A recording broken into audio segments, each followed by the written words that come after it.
غير المؤمن بالله وغير المؤمن بالآخرة يبذل أقصى ما لديه من طاقات وإمكانات وقدرات ومهارات غير عادية علشان يعمر الأرض، وتجده يتعامل بأعلى وأفضل المعايير في الحياة.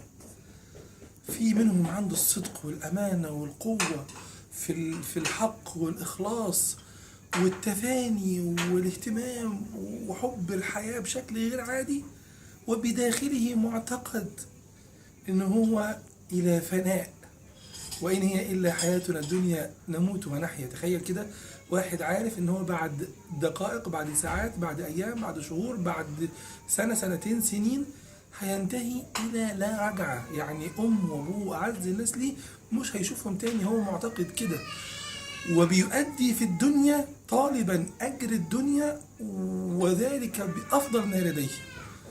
ومعشر المؤمنين بالله والمؤمنين بالآخرة، هل يؤدون في الدنيا وعندهم من الحسنات ما ينتظرهم وعندهم من الآخرة ما تنتظرهم بنفس الروح؟ للأسف لا. أحزن لما ألاقي حد بيأدي في الدنيا بمستوى أقل.